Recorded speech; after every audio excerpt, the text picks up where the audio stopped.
No es el Evangelio, sino las epístolas. Después de la epístola de Pedro, poquito antes de llegar a Apocalipsis. Así es que Primera de Juan, capítulo 2, verso 1 y 2.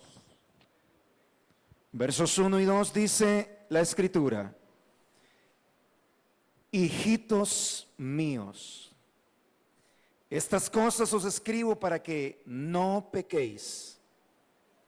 Y si alguno hubiere pecado, abogado tenemos para con el Padre, a Jesucristo el justo. Y Él es la propiciación por nuestros pecados, y no solamente por los nuestros, sino también por los de todo el mundo. Padre, en el nombre de Jesús, tenemos la bendición de abrir las Escrituras, de comer de tu palabra. Sácianos con el bien de tu casa.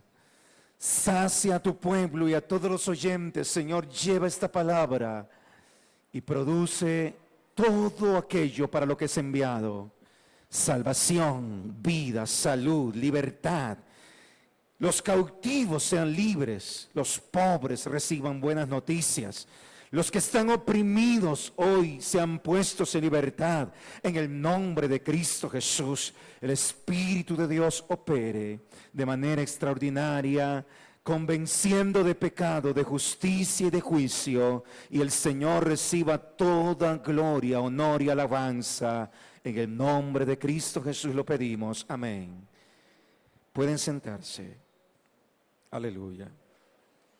He titulado la exposición de este mensaje: Tenemos abogado. ¿Cómo se llama?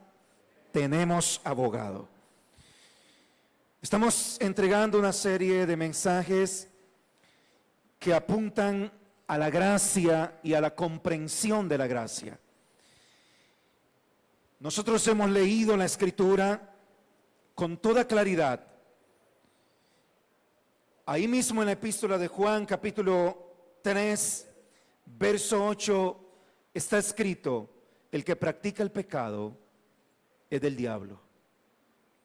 Y eso es una verdad, es el Evangelio. No podemos arrancar la palabra de allí, no podemos obviarla, omitirla, no podemos quitarla, no podemos estar aquí diciendo que somos ministros de Dios, pero no predicamos lo que sabemos que a la gente de pronto no le gusta.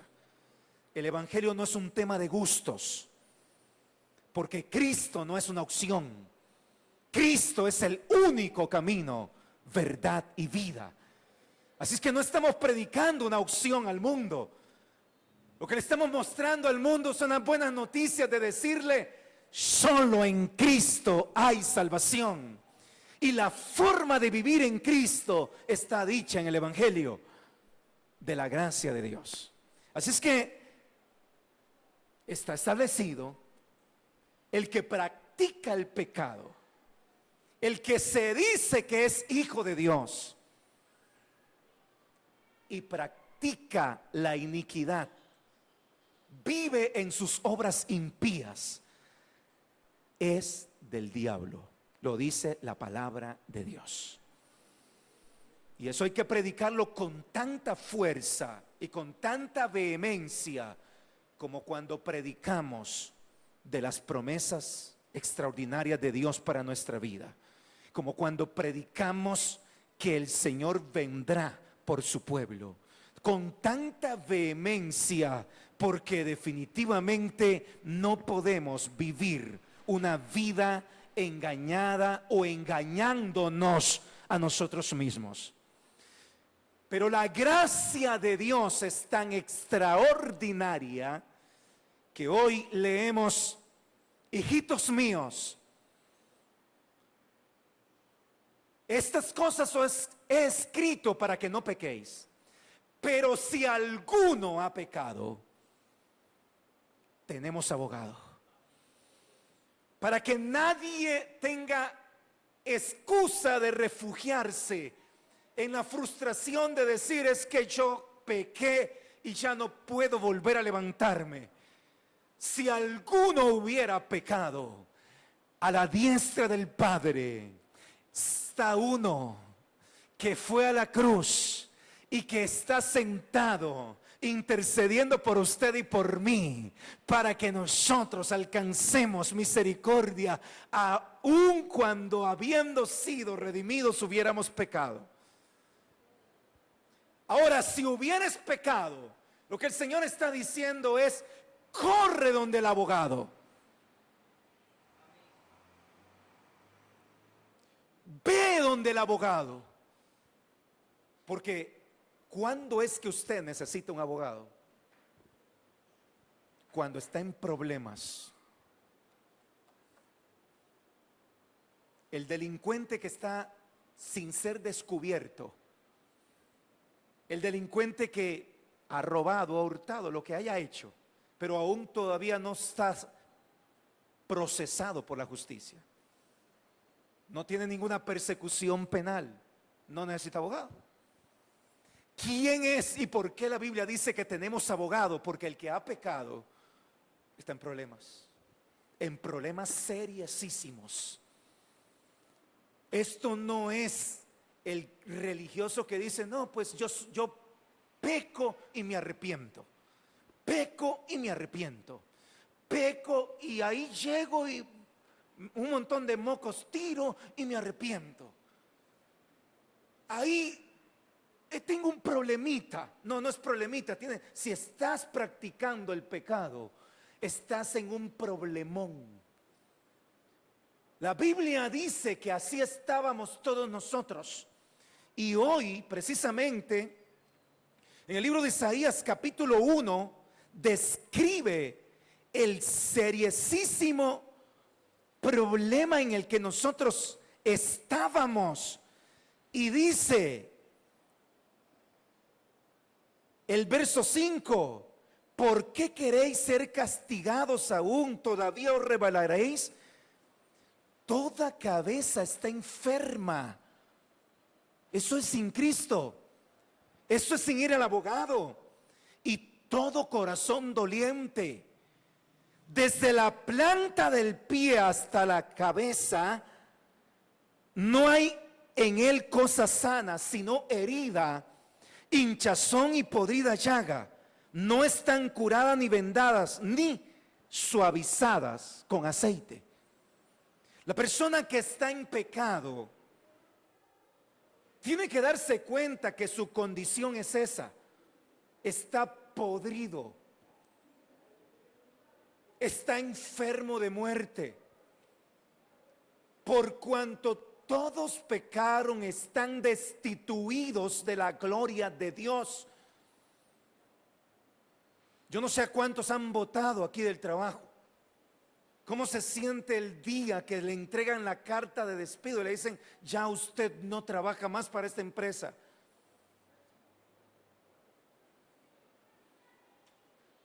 Y el trabajador necesitaba comer. No sé cuánto de pronto han experimentado que la novia los corte y le diga: hasta aquí. O la esposa le dice: hasta aquí. Lo destituyen, tiene que salir de la casa. Pero ninguno de los dos ejemplos que estoy dando alcanzan a representar lo que significa estar destituidos de la gloria de Dios. Pero el convencimiento de que alguien está en pecado no llega solo porque escuchó un mensaje como estos. Necesita que el Espíritu de Dios lo mueva, lo compunja, lo redarguye y diga: si estás mal. Mis palabras tendrán alcance hasta sus oídos, a no ser que el Espíritu de Dios la lleve y usted la deje entrar hasta su corazón y pueda decir: hoy me doy cuenta que yo necesito de verdad ir donde el abogado, porque se llama gracia. Lo contratarás, pedirás sus servicios. Y no te cobrará miles de dólares ni de colones. Dirá: yo di mi vida por ti y mi sangre preciosa por expiación de tus pecados. Aleluya.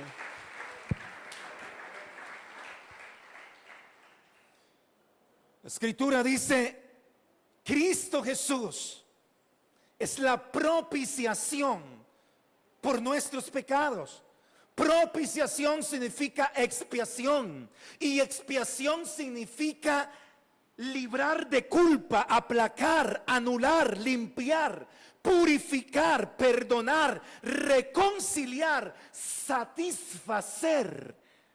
Solo el sacrificio de Cristo pudo satisfacer la demanda que había, porque la Biblia dice que había un acta de decretos que nos era contraria, pero Cristo Jesús en la cruz del Calvario dice que anuló el acta de decretos, la quitó de en medio, la clavó en la cruz, despojó a los principados y a las potestades y los exhibió públicamente, triunfando sobre ellos en la cruz.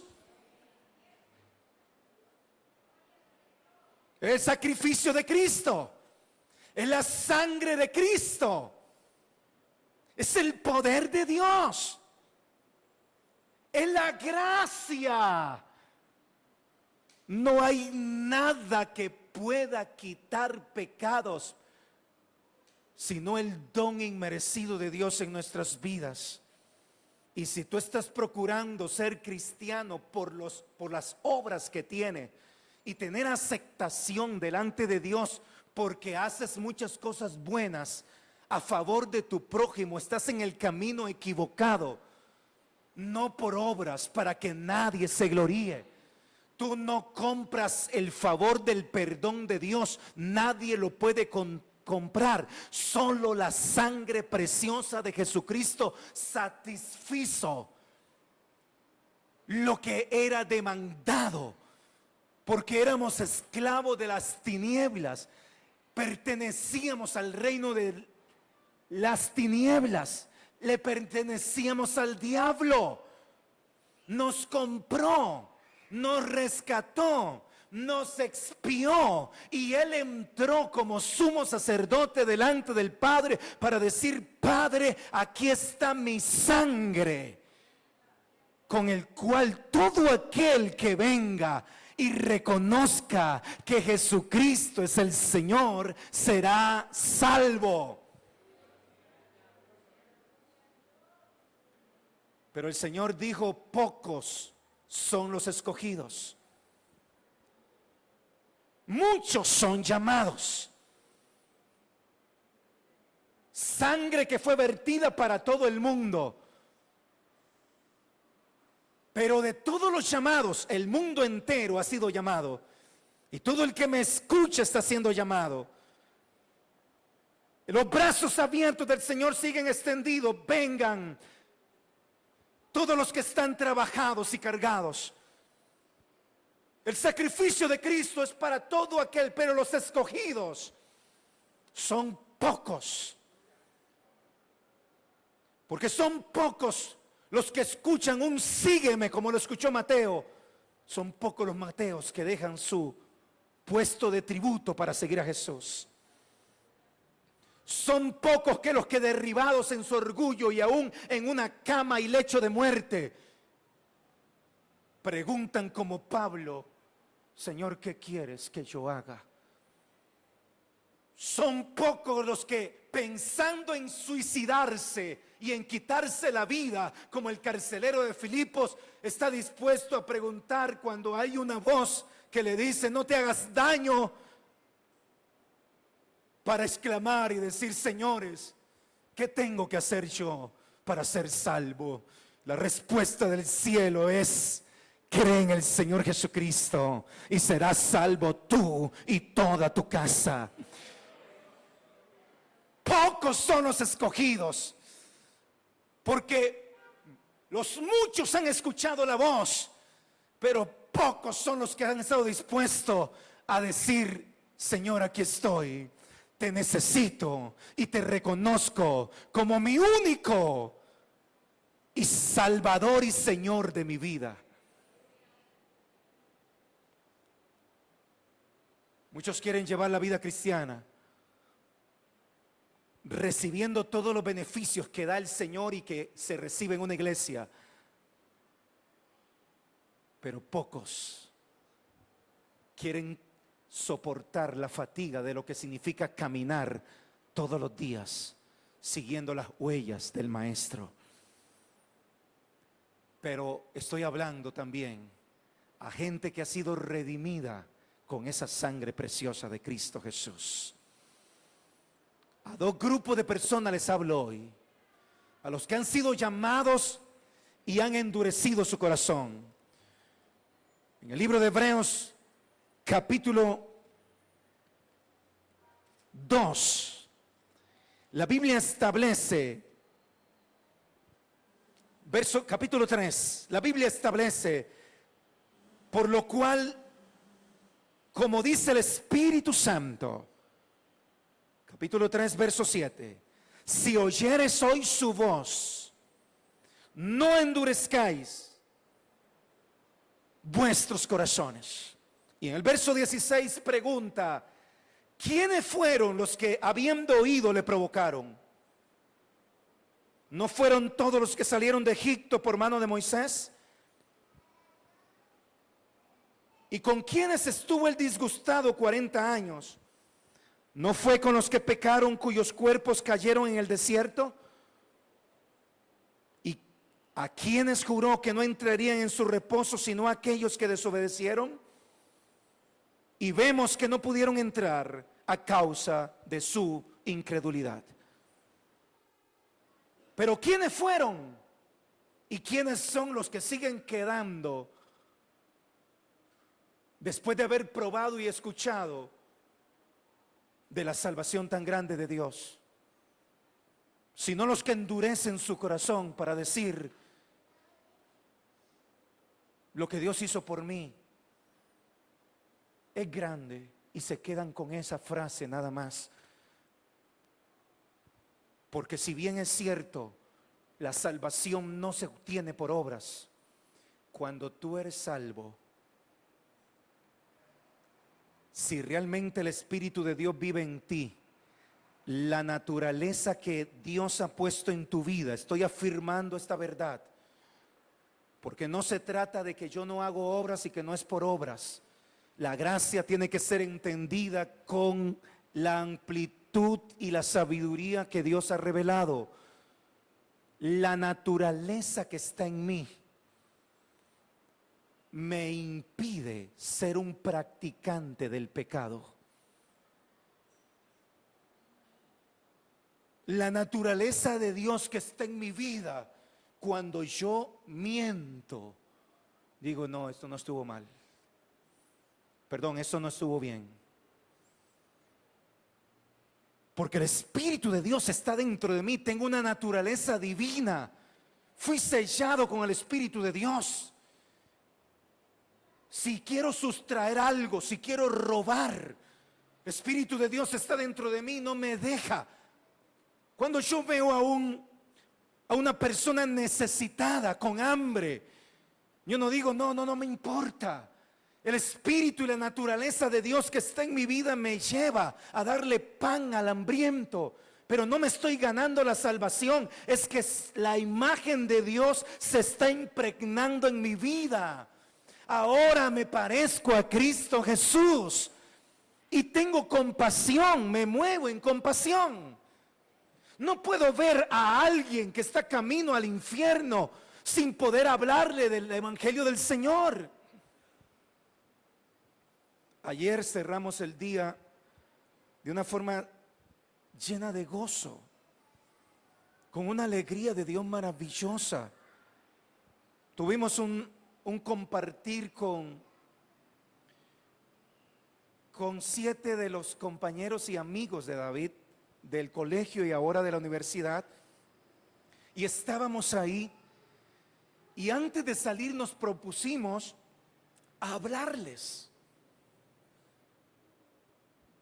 hablarles y a presentarles a Jesús. Y a decirles que no se trata la vida de solo de títulos, que no se trata la vida solo de logros académicos.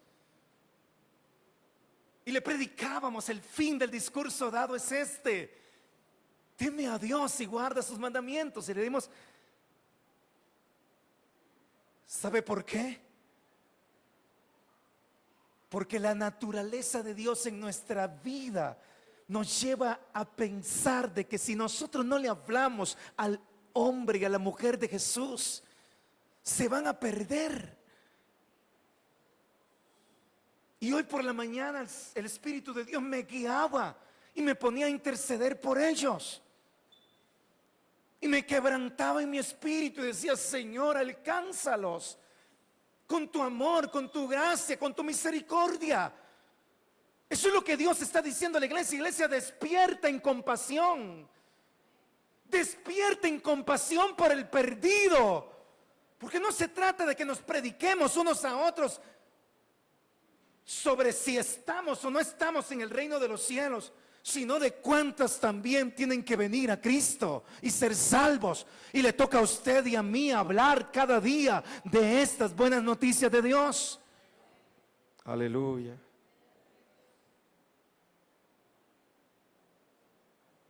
¿Quiénes fueron los que no entraron? Pregunta. Los que salieron, toda una generación se cayó, murió en el desierto, toda una generación. Si oyeres hoy su voz, no endurezcan su corazón. Porque la dureza del corazón, cuando usted no se mueve hacia Dios, cuando Dios lo está llamando, eso se llama dureza. Cuando usted se queda estático en el lugar donde está y usted dice: de aquí yo no me muevo. Ahí vamos a ver si Dios, resentido con Dios, enojado con Dios. Dígame, ¿qué le has ganado? ¿Qué has ganado tú con tu resentimiento a Dios? Con reclamarle a Dios que no te escucha. ¿Qué has ganado? ¿Has podido vencer a Dios? ¿Tienes expectativas de vencer a Dios algún día con tu rebeldía? ¿Con tu sequedad? Yo creo que no, definitivamente hay otro camino que correr humillado y verdaderamente confesando nuestros pecados, porque tenemos abogado para con el Padre. Eso se llama gracia. ¿Pecaste? Tienes abogado. ¿Estás en pecado? Tienes abogado.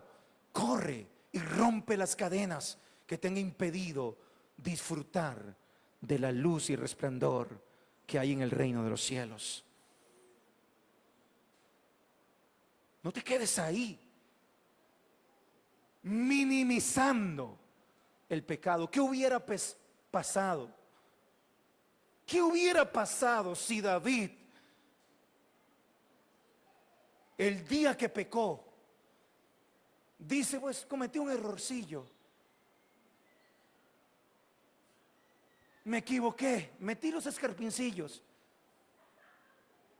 fue una canita al aire? Sí. Y la mujer estaba hermosa, ¿qué culpa? A veces uno peca por culpa de la mujer.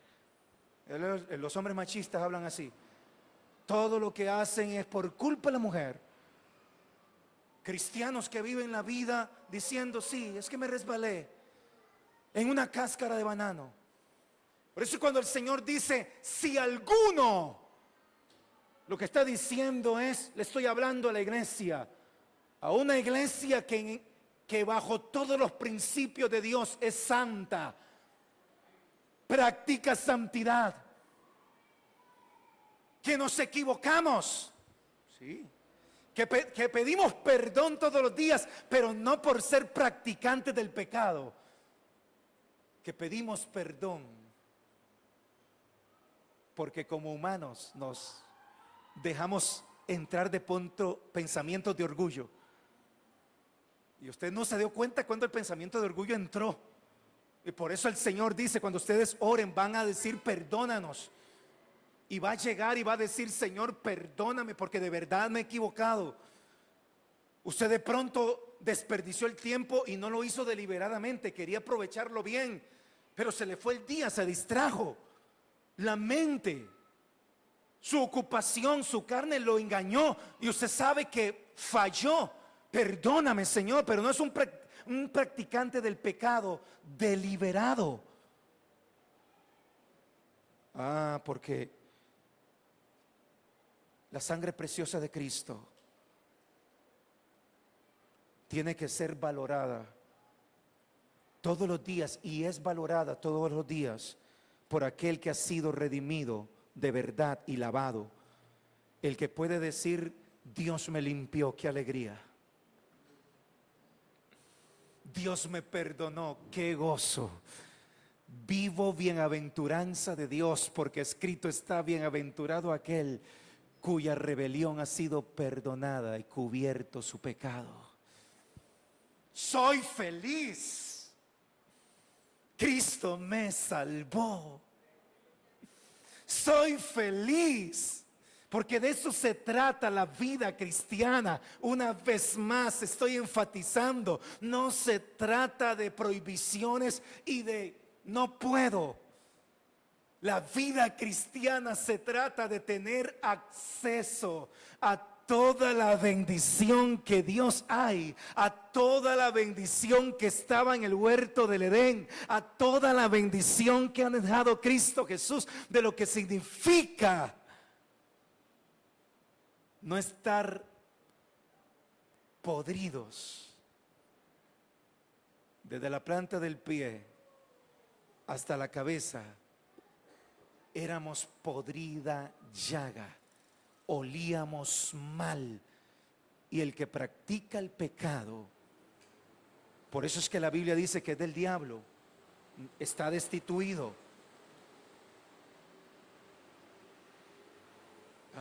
Jesús se lo dijo a sus discípulos, en presencia de sus discípulos. Dijo: lo querían asesinar, lo querían matar. Ustedes son de vuestro padre el diablo, porque el diablo es homicida desde el principio. Aleluya. Y nosotros entonces, quienes estamos en Cristo Jesús y entendemos la expiación de su sangre, tenemos que saber de que hay una salvación tan grande que nosotros no podemos descuidar, y que eso no se maneja con frases cristianas religiosas. No es que sí, estoy salvo, y esto es cuánto en la presencia de Dios tú has estimado tu salvación como el tesoro de verdad más extraordinario que te puede haber sucedido en la vida. ¿Cuánto has estimado tú en la privacidad? Y cada día tus oraciones no se detienen para dar gracias solo por la casa, el carro y el trabajo y la salud, sino que puedes detenerte con un corazón que se derrama delante de Dios para decir: Señor, gracias porque me salvaste, gracias porque experimento redención, gracias porque mi nombre está escrito en el libro de la vida, gracias porque tú has preparado lugar para mí por una eternidad, gracias porque hoy puedo vivir la dicha del perdón. ¿Cuántos te sucede esto en la vida? En los días de tu existencia con Dios, en tu caminar con Dios, para decir: ¿cómo no voy a servir a mi Dios? ¿Cómo no voy a dar y a llevar muchos frutos si lo que Dios ha hecho en mi vida es que literalmente me cambió, me transformó, me dio, aleluya? Esto es algo donde me quitó la podrida llaga que yo tenía para darme realmente identidad, cuerpo. Se llama salvación, se llama gracia. Examina, iglesia, examina cuánto tú de verdad delante del Señor, en la privacidad donde el Señor dice que tu Padre que te ve en lo secreto te recompensará en público. ¿Cuánto tú meditas, agradeces y te surgen canciones del alma para decir: Señor, soy salvo?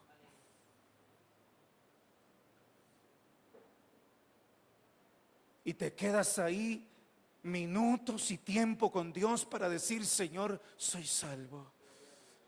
Este milagro tan extraordinario lo estoy viviendo, lo estoy disfrutando. Alcanza a mi familia, está alcanzando las vidas. Señor, soy salvo.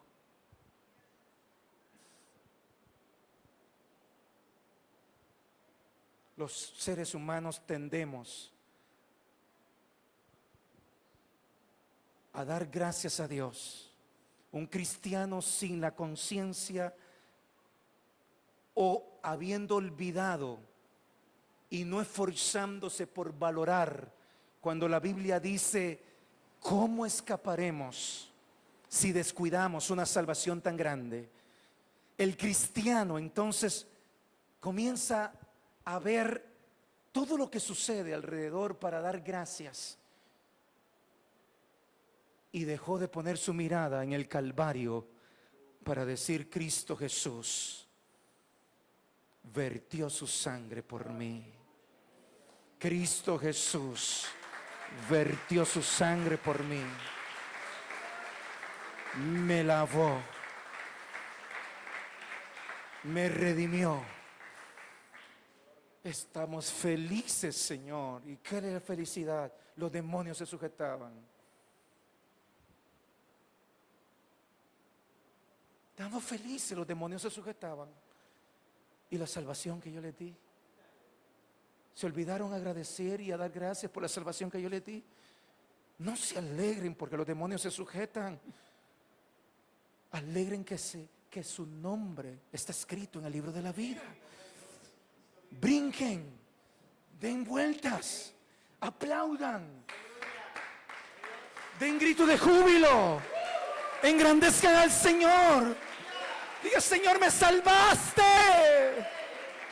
me diste vida.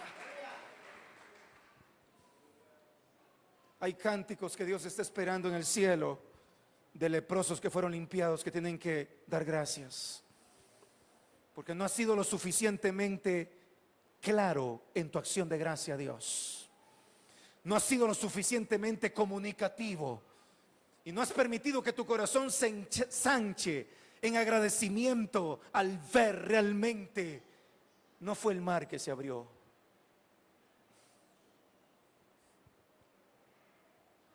es que fue el Cordero que fue inmolado, que nos amó de tal manera para que usted y yo fuéramos salvos. Pero si hoy se nos abriera el mar con panderos y con arpas, igual alabaríamos y nos quedaríamos viendo lo que significó ser libres de la esclavitud sin ver al que lo hizo. Eso fue lo que le pasó y por eso la generación pereció toda allí. Sí, celebremos, este Dios es grande. Y celebramos su grandeza, y celebramos sus proezas, y celebramos su sanidad, y celebramos tantas bendiciones. Pero Dios esta mañana le dice: iglesia, quiero más acciones de gracia que fluyan de un alma redimida y de un alma que está consciente de lo que significa que mi hijo haya ido a la cruz por ti. Aleluya. Y peor aún, cuando vivimos una vida afligida y apática, amargada por lo que no hemos alcanzado.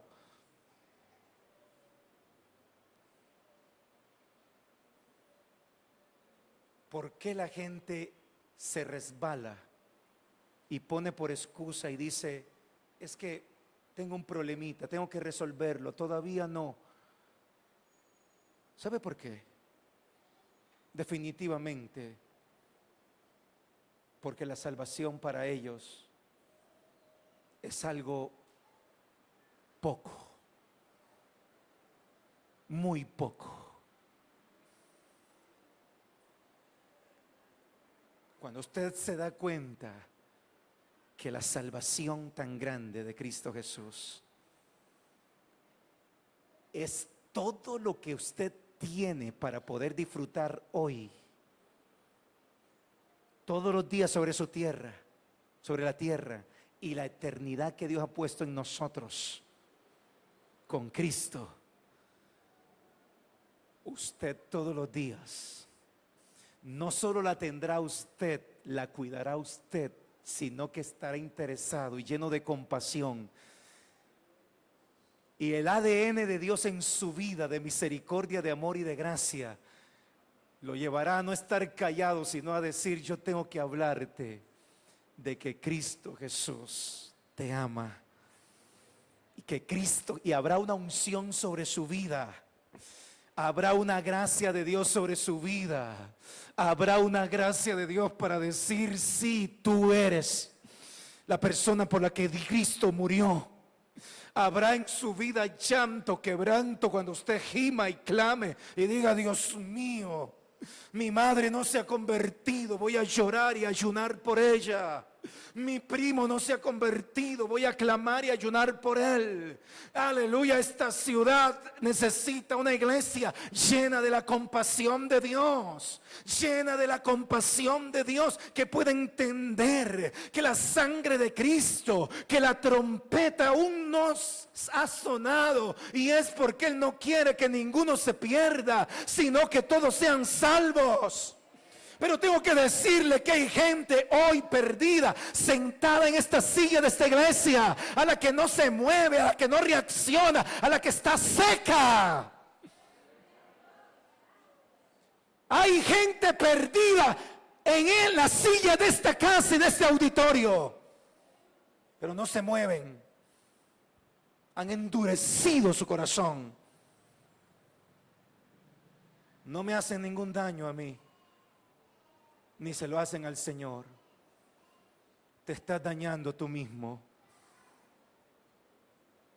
porque ¿cómo escaparemos si descuidamos una salvación tan grande? La iglesia no es tiempo para estar en diversiones y pensando solo en cosas terrenales. Es tiempo para pensar en las cosas que están arriba, las de los cielos. Si pues habéis resucitado con Cristo, buscad las cosas de arriba. Si pues habéis nacido de nuevo, si pues eres iglesia, si eres iglesia y has pecado, abogado tenemos para con el Padre. Corre a Cristo Jesús. Porque si los que iban a dar sacrificio de ovejas, corderos, machos cabríos y palomas no eran tenidos por inocentes, si profanaban la ofrenda, ¿cuánto más, dice la Biblia, el que profanare y tuviere por inmunda la sangre del cordero? Cristianos que piensan que la sangre de Cristo es como ensuciarse las manos e ir a agarrar cloro y volver a lavárselas. La sangre de Cristo fue derramada una vez y para siempre. Y si deliberadamente, arbitrariamente jugamos con la salvación que Dios nos ha dado, ya no hay más remisión de pecados. Ese es el evangelio de Dios, el evangelio de la gracia. Pero si has pecado, hoy la gracia de Dios se extiende, está extendida para decirte: hijitos míos, estas cosas os escribo para que no pequéis. Pero si alguno hubiere pecado, la ternura de Dios dice: abogado tenemos para con el Padre, a Jesucristo. Póngase en pie esta hora. Te alabamos y te honramos. Proclamamos tu verdad y tu grandeza, Señor. Gracias. La misericordia tuya alabamos. La bondad de Dios exaltamos. Toda la iglesia deberíamos orar para decirle, Señor, dame total claridad con respecto al valor invaluable de la sangre de Cristo que ha sido rociada en mi vida. Dame claridad en mi mente, en mi corazón y en mi espíritu. Oremos fervientemente en esta hora, porque la oración del justo puede mucho. Elías fue un hombre sujeto a pasiones semejantes a las nuestras y oró fervientemente. Así es que yo le pido a usted, oremos fervientemente. Y no le estoy pidiendo que ore por su vecino, le estoy pidiendo que clame por usted mismo, para que las vendas que han empañado lo extraordinario que es la sangre de Cristo y la salvación tan grande se quite. Que hoy sean quitadas todas vendas, todo aquello que ha sido una distracción en tu vida, para agradecer y dar gracias a Dios por tantas cosas sin detenerte, por lo más grande que Él ha hecho en tu vida. Eso sea equilibrado. No que dejes de dar gracias por todos los bienes y beneficios de Dios, pero que tengas tiempo profundo de intimidad, de relación, de comunión, de expresión, de alabanza, de valoración por la sangre de Cristo y por su sacrificio. Padre, en el nombre de Jesús, Padre, en el nombre de Cristo.